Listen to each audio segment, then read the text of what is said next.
Hi friends, நான் உங்கள் கணேஷ் ராகவ். இன்றைக்கி நம்ம புதுக்கோட்டை மாவட்டத்தில் புதுக்கோட்டைக்கு பக்கத்தில் இருக்கிற திருக்கோக்கர்ணம் அப்படின்ற ஒரு இடத்துக்கு வந்திருக்கோங்க. இங்கே 1300 ஆண்டுகளுக்கு மேல் பழமையான ஒரு சிவன் கோயில் இருக்குங்க. கோகர்ணேஸ்வரர் திருக்கோயில், பிரகதாம்பாள் கோயில்னு சொல்லுவாங்க. அந்த கோயிலுக்கு போய்ட்டு அந்த கோயிலுடைய முழு விவரத்தையும் நம்ம தெரிஞ்சுக்க போகிறோம். வாங்க போகலாம். கோகர்ணேஸ்வரர் திருக்கோயில் திருக்கோக்கர்ணம். இந்த திருக்கோக்கர்ணம் புதுக்கோட்டையிலேருந்து 5 கிலோமீட்டர் தள்ளி இருக்குங்க. இந்த கோயிலை கோகர்ணேஸ்வரர் கோயில்னு அழைப்பாங்க. ஆனால் ரொம்ப பிரபலமாக மக்கள் பிரகதாம்பாள் கோயில், அரைக்காசு அம்மன் கோயில் அப்படின்னு அழைப்பாங்க. இந்த கோயில் ரொம்பவே சிறப்பு வாய்ந்த கோயிலுங்க. கிட்டத்தட்ட 1200 ஆண்டுகளுக்கு மேல் பழமையான கோயில். அவ்வளவு சிறப்பம்சங்கள், அவ்வளவு தனித்துவம், அவ்வளவு அழகான கோயில் இந்த கோயில். இந்த ஒரு காணொலியில் இந்த கோயில் பற்றியான வரலாறு, இந்த கோயிலுடைய கட்டமைப்பு, இந்த கோயிலில் இருக்கிற அம்மனுக்கு ஏன் அரைக்காசு அம்மன்ற பேர் வந்திருக்குன்னு அனைத்து விவரங்களையும் நம்ம இந்த காணொலியில் தெரிஞ்சுக்க போகிறோம். இந்த காணொலியை முழுமையாக பாருங்கள். ரொம்ப பிடிச்சிருந்தா நிறைய பேருக்கு பகிரவும் செய்யுங்க. இந்த கோயில் 7ஆம் 8ஆம் நூற்றாண்டுகளில் பாண்டியர்கள் ஆட்சி காலத்தில் கட்டப்பட்ட குடவரை கோயிலுங்க. இந்த கோயிலில் இருக்கிற அந்த சிறப்பம்சம் என்ன அப்படின்னு கேட்டிங்கன்னா, இந்த ஒரு கோயிலில் நீங்கள் குடவரை கோயில் அமைப்பையும் பார்க்கலாம். அது மட்டும் இல்லாமல் கற்களை கொண்டு கட்டப்பட்ட கோயிலையும் நீங்கள் பார்க்கலாம். ரெண்டும் கலந்தா மாதிரியான ஒரு கோயில் இந்த கோயில். இப்படி ஒரு கட்டமைப்பை நீங்கள் பார்க்குறது ரொம்பவே அரிதான விஷயங்க. அப்படி ஒரு தனித்துவமான முக்கியமான கோயில் இந்த கோயில். இப்போ நம்ம இந்த கோயிலுடைய வரலாறு பற்றி தெரிஞ்சுக்கலாங்க.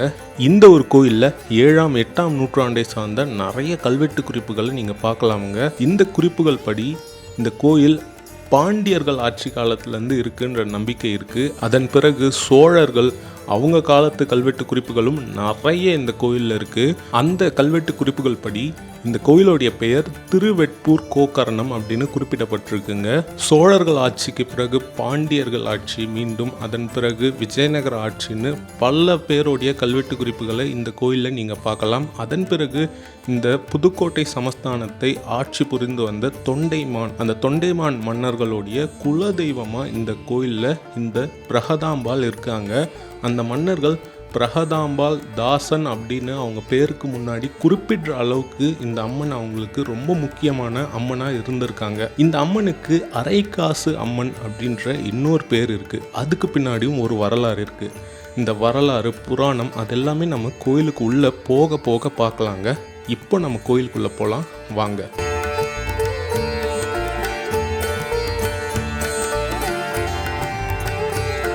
இதுதாங்க இந்த கோயிலுடைய பிரதான வாயில்.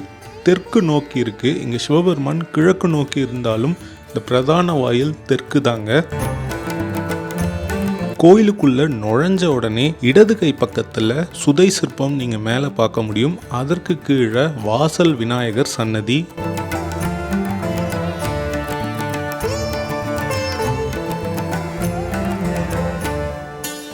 விநாயகருக்கு எதிர்த்தாப்புல அழகான நடராஜருடைய ஓவியம். அவருக்கு பக்கத்தில் தொண்டைமான் ராஜா, அவருடைய ஓவியம். தொண்டைமான் ராஜாக்கு குலதெய்வமா இந்த பிரகதாம்பாள் அம்மன் இருந்திருக்காங்க. அது மட்டும் இல்லாமல் இந்த அம்மன் இந்த ராஜாக்களிடம் பேசுவாங்களாம். அதனால இந்த அம்மனை பேசும் தெய்வம்னு அழைக்கிறாங்க. இதுதாங்க இந்த கோயிலுடைய புராண வரலாறு. தேவேந்திரனிடம் சாபம் பெற்ற காமதேனு பூலோகம் வந்து கபில மங்கள மகரிஷிகளிடம் ஆசி பெற்று இங்கே இருக்கிற சிவபெருமானுக்கு பூஜை செய்து வந்திருக்கு.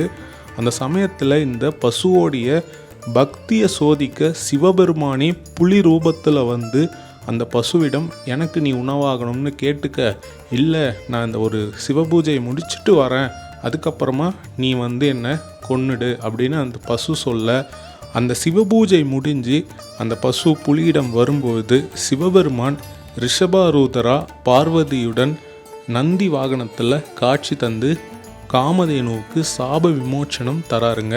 இதுதான் இந்த கோயிலுடைய புராண வரலாறு. இந்த ஓவியத்தை கடந்து நம்ம இந்த மண்டபத்து வழியாக உள்ளே போகிறோங்க.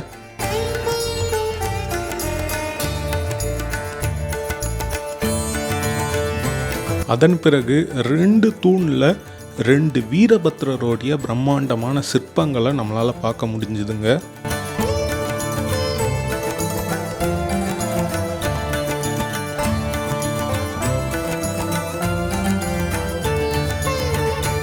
இது அடுத்த கோபுர வாசல். அந்த கோபுர வாசல்ல 2 துவார பாலகர்கள் இருந்தாங்க. இந்த கோபுர வாசலை கடந்து நம்ம அடுத்து உள்ள போறோங்க.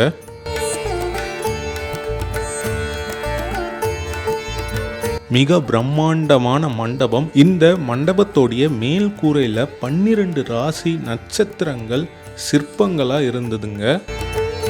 அது மட்டும் இல்லாம இங்க இருக்கிற பிரம்மாண்ட தூண்கள்ல ஊர்த்தவ தாண்டவத்துல சிவபெருமான், காளியம்மன்,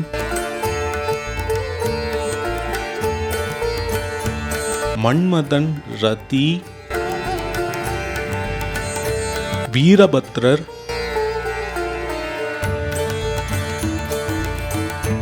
இன்னொரு வீரபத்ரருடைய சிற்பங்களையும் நம்மளால பார்க்க முடிஞ்சதுங்க. இது மட்டும் இல்லாம இந்த ஒரு மண்டபத்தோடைய இடது பக்கத்துல ஒரு பிரம்மாண்ட மண்டபம். இங்க விழாக்கள் நடைபெறுற மாதிரி அந்த மண்டபம் அமைக்கப்பட்டிருந்தது. ரொம்பவே அழகா இருந்தது.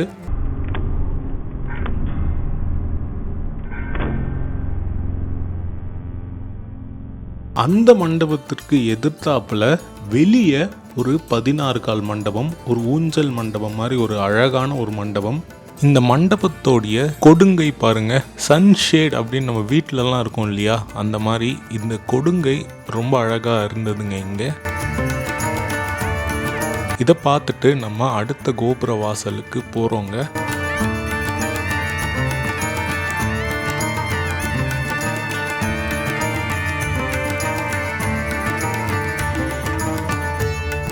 இங்க அதிகார நந்தி தன் துணைவியாரோட இருக்காங்க. இந்த கோபுர வாசலை கடந்து உள்ள போனா இடது பக்கத்துல பிரகதாம்பாள் சன்னதிங்க. அரைக்காசு அம்மன் அப்படின்னு இவங்களுக்கு இன்னொரு பேர் இருக்கு. அதற்கு காரணம் இருக்குங்க. நான் முன்னாடியே சொன்ன மாதிரி இந்த சமஸ்தானத்தை, அதாவது இந்த புதுக்கோட்டை சமஸ்தானத்தை ஆட்சி புரிந்து வந்த தொண்டைமான் ராஜாக்கள் காசு வெளியிட்டு இருக்காங்க. அந்த காசு அம்மன் காசு அப்படின்னு சொல்லுவாங்க. ஏன்னா அதுல ஒரு அம்மனை பொறிச்சிருப்பாங்க. அந்த அம்மன் இந்த பிரகதாம்பாள் அம்மன் அப்படின்ற நம்பிக்கை இருக்குங்க. ஏன்னா இந்த அம்மன் தான் அவங்களுடைய குல தெய்வம். இந்த அம்மன் சல்லின்னு சொல்லுவாங்க, அம்மன் காசுன்னு சொல்லுவாங்க. அதிலிருந்து தான் இந்த அம்மனுக்கு அரைக்காசு அம்மன் அப்படின்ற பேர் வந்திருக்கும்ன்ற நம்பிக்கை இருக்குங்க. அது மட்டும் இல்லாமல் ஏதாச்சும் பொருட்கள் இங்கே தொலைஞ்சு போனால் இந்த அம்மனிடம் வேண்டிக்கிட்டால் கிடைக்கும்ன்றது மிகப்பெரிய நம்பிக்கை. அம்மனுக்கு இடது பக்கத்தில் 63 நாயன்மார்கள் இருக்காங்க.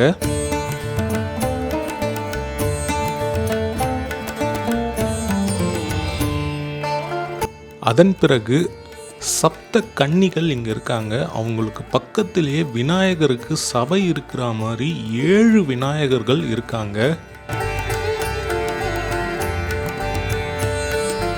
அடுத்து ரிஷபாரூதர் சன்னதிங்க. இந்த ஒரு திருக்கோலத்தில் தான் காமதேனுக்கு சிவபெருமான் பார்வதி தேவியுடன் காட்சி தந்தார். அவரை தரிசனம் பண்ணிட்டு இப்போ நம்ம இந்த சன்னதியை வலம் வரோங்க.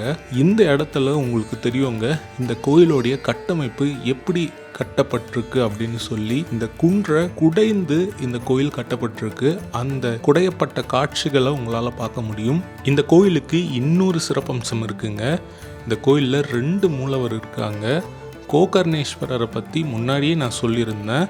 இப்போ நம்ம மகிழவனேஸ்வரரை போய் தரிசனம் பண்ண போகிறோங்க. அவர் சன்னதிக்கு பின்புறத்தில் இருக்கிற முருகப்பெருமானுடைய சன்னதி. மகிழவனேஸ்வரருடைய மேற்கு கோஷ்டத்தில் இருக்கிற லிங்கோத்பவர். வடக்கு புறத்தில் இருக்கிற பிரம்மதேவர்.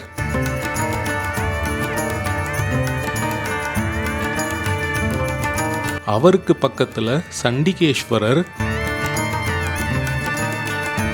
இதுதாங்க மகிழவனேஸ்வரருடைய சன்னதி. இவரும் கிழக்கு பார்த்து இருக்காருங்க. மகிழவனேஸ்வரர் சன்னதிக்கு பக்கத்திலையும் ஒரு பெரிய மண்டபம், நிறைய தூண்கள், நிறைய சிற்பங்கள் அந்த ஒரு மண்டபத்திலையும் இருந்ததுங்க.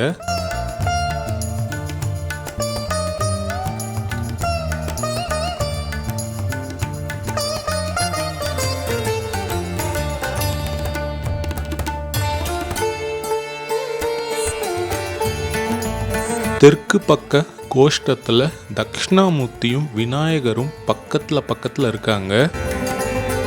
அதன் பிறகு நம்ம இந்த கோயிலில் இருக்கிற மங்கள நாயகி அம்பாலை தரிசனம் பண்ண போகிறோங்க. அவங்க பிரகதாம்பாள் மாதிரியே இந்த கோயிலில் இருக்கிற இன்னொரு அம்பாள். இந்த அம்பாள் சன்னதி மகிழவனேஸ்வரர் சன்னதிக்கு முன்னாடி வலது பக்கத்தில் இருக்குங்க. மங்கள நாயகி அம்மன் சன்னதிக்கு எதிர்த்தாப்புல ஒரு மண்டபம் இருந்ததுங்க. அதில் ஸ்ரீ சதாசிவ பிரம்மேந்திரர் அப்படின்னு ஒருவருடைய வரலாறு குறிப்பிடப்பட்டிருந்தது. அவருடைய புகைப்படங்களும் இருந்தது. நடுவில் ஒரு ஊஞ்சல் இருந்ததுங்க. ஆனால் அவருடைய சமாதி வேற ஒரு இடத்துல இருக்கு அப்படின்னு அதில் குறிப்பிடப்பட்டிருக்கு. இவர் அஷ்டமா சித்திகளை கற்று தேர்ந்தவர் அப்படின்னு சொல்லப்படுது. மணல்ல மந்திரத்தை இங்க இருக்கிற ராஜ விஜய ரகுநாத தொண்டைமானுக்கு அவர் உபதேசம் செய்தாராம். அதெல்லாம் இங்க குறிப்பிடப்பட்டிருக்குங்க. ஒருவேளை அவர் இந்த மண்டபத்துல இருந்திருப்பார் அப்படின்னு எனக்கு தோணுதுங்க.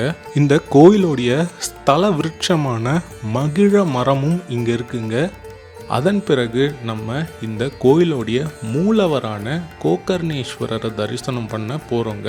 அந்த இடத்துல போகும்போது இடது பக்கத்துல சப்த கன்னிகள், அவங்களும் பாறையில குடையப்பட்ட சப்த கன்னிகள், அதுக்கு பக்கத்துல விநாயகர். ரொம்ப அற்புதமா இருந்ததுங்க.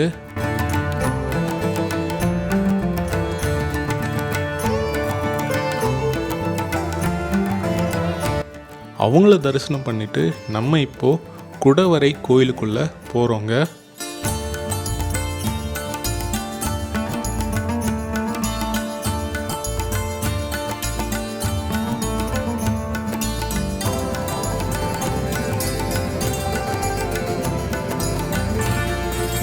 இங்க சிவபெருமானுக்கு இடது பக்கத்துல விநாயகர் இருக்காருங்க. அமர்ந்த கோலத்துல கிட்டத்தட்ட பிள்ளையார்பட்டியில இருக்க மாதிரியே ஒரு புடைப்பு சிற்பமா இந்த விநாயகர் நமக்கு காட்சி தரார்.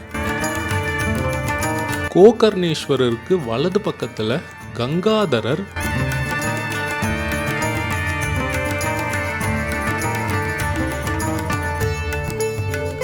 அவருக்கு பக்கத்துல ஒரு சின்ன சிவலிங்கமா சிவபெருமான் இருக்காரு. மூலவரா கருவறையில கோகர்ணேஸ்வரர் நமக்கு காட்சி தராருங்க. இந்த குடவரை கோயில் ரொம்பவே வித்தியாசமா இருக்குங்க. எப்படி இருக்கு அப்படின்னு கேட்டீங்கன்னா, கோயிலுடைய கொடிமரமும் நந்தி பகவானும் மேல உயர்ந்திருக்காங்க. நீங்க கீழே இறங்கி தான் சிவபெருமானுடைய சன்னதிக்கு போற மாதிரியான ஒரு அமைப்பு நீங்க இங்க பார்க்கலாங்க. இந்த மாதிரியான ஒரு அமைப்பை ஒரு சிவன் கோயில்ல பார்க்கறது ரொம்பவே அரிதான விஷயம்ங்க. நந்தி பகவான் கொடிமரம் பார்த்துருப்பீங்க. நந்தி பகவானுக்கு வலது பக்கத்தில் மேலே ஏறி போனோம்னா ஒரு முதல் தளத்தில் இங்கே இந்த கோகர்ணேஸ்வரருக்கு இருக்க வேண்டிய கோஷ்ட மூர்த்திகள், பரிவார தெய்வங்கள் இங்கே முதல் தளத்தில் இருக்கிற மாதிரியான ஒரு அமைப்பு இந்த கோயிலில் செய்யப்பட்டிருக்குங்க. இது ரொம்பவே வித்தியாசமான ஒரு அமைப்பு அப்படின்னு நான் சொல்லுவேன். ஏன்னா இந்த மாதிரி நீங்கள் எங்கேயா பார்த்துருந்தீங்கன்னா கமெண்ட் பண்ணுங்கள். இது நான் இவ்வளோ கோயில் பார்த்ததில் இது ரொம்பவே வித்தியாசமான தனித்துவமான ஒரு கோயில்னு சொல்லுவேன். முதல்ல இங்கே முருகப்பெருமானுடைய சன்னதிங்க.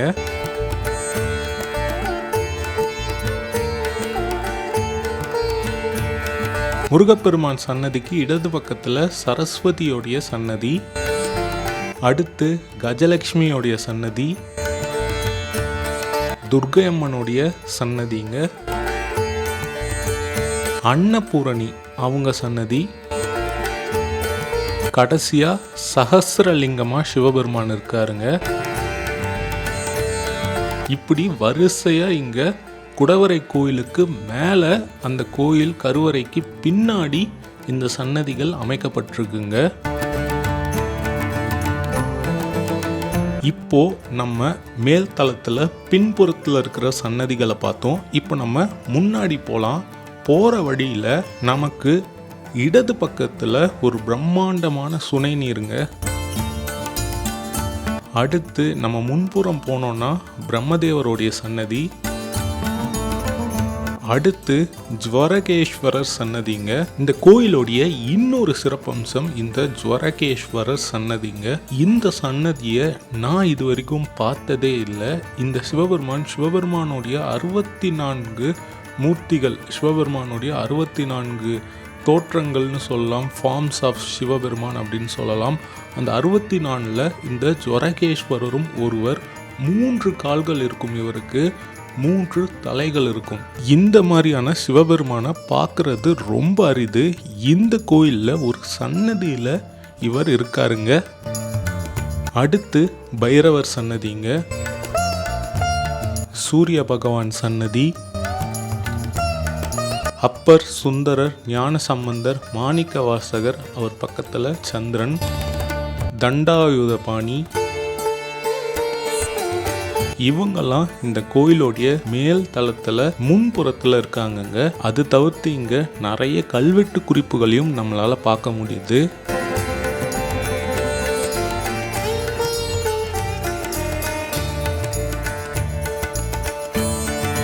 ஃப்ரெண்ட்ஸ், பார்த்துருப்பீங்க, இது வரைக்கும் நம்ம பார்த்த கோயில்லையே ரொம்ப வித்தியாசமான, மிக பழமையான, ரொம்ப அழகான ஒரு திருக்கோயில்.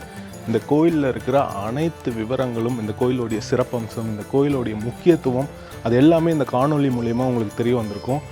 இதே மாதிரி இன்னொரு ஒரு நல்ல கோயிலில் நான் உங்களை சந்திக்கிறேன். இப்போது நான் இங்கேருந்து விடை பெற்றுக்கொள்கிறேன். Bye from Ganesh Raghav friends. Bye.